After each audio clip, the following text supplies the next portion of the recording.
हमारे solar system में कुल 8 प्लैनेट मौजूद हैं, जिनमें सबसे छोटा और सूरज के सबसे ज़्यादा नज़दीक प्लैनेट मरकरी है, जो कि ज़मीन से तकरीबन 7 करोड़ 70 लाख किलोमीटर दूर है।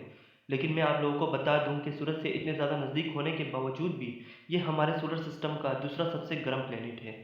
इसके बाद विनस, जो हमारे सोलर सिस्टम का दूसरा प्लैनेट है, वो हमारे सोलर सिस्टम का सबसे ज़्यादा गर्म प्लैनेट है। मरकरी, जो हमारी ज़मीन से इतना दूर भी नहीं, लेकिन फिर भी इसको सबसे आखिर में एक्सप्लोर किया गया और हमें स्पेसक्राफ्ट को भेजने में इसमें काफ़ी वक्त लग गया, जो बहुत ही अजीब बात है। 20 जुलाई 1969 इस वक्त इंसानों ने चांद पर अपना पहला कदम रखा। इतनी बड़ी कामयाबी के बावजूद भी हमें मरकरी तक पहुंचने की सही कैलकुलेशन मालूम नहीं थी। नेपच्यून, जो हमारे सोलर सिस्टम का सबसे आखिरी प्लेनेट है, और इसके लिए 20 अगस्त 1977 को एक स्पेसक्राफ्ट को लॉन्च किया गया, लेकिन नेपच्यून से 55 गुना ज़्यादा नज़दीक प्लेनेट मरकरी तक जाने की सही कैलकुलेशन मालूम नहीं थी। आखिर ऐसी क्या वजह थी कि प्लेनेट मरकरी तक जाना इतना मुश्किल हो रहा था? ये अमेजिंग इन्फॉर्मेशन जानेंगे आज की इस वीडियो में। लेकिन हमेशा की तरह सोलर सिस्टम के इस सफ़र में जाने से पहले मेरे नए आने वाले दोस्तों से गुजारिश है कि वो मेरे चैनल साइंस की दुनिया को लाजमी सब्सक्राइब करें और लाइक भी करें। आपके एक लाइक करने से मेरा हौसला और भी बुलंद हो जाता है।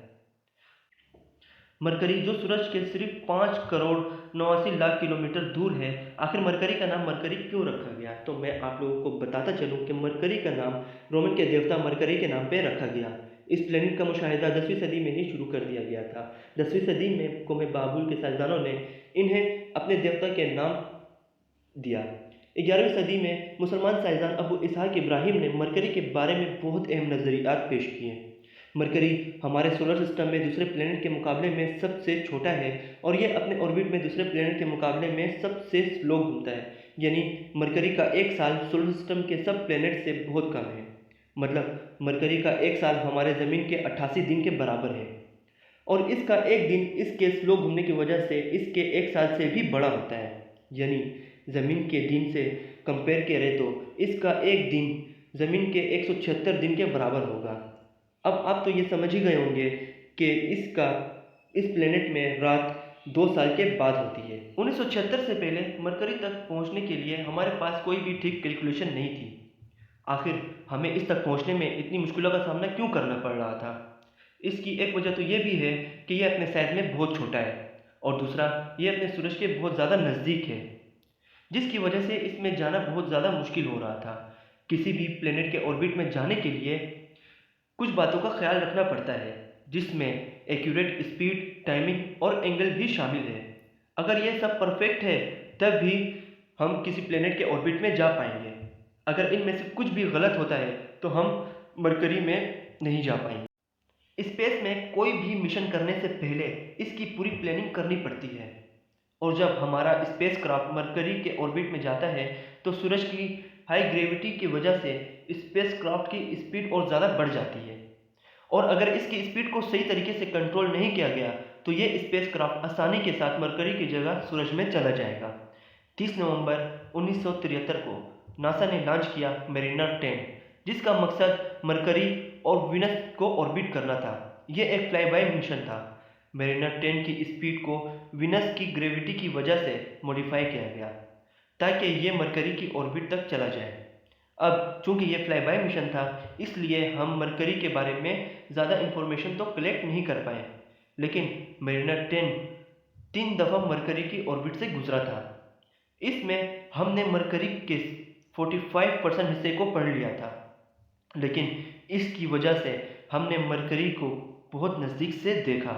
मरकरी की सतह हमारे चांद की सतह की तरह ही है।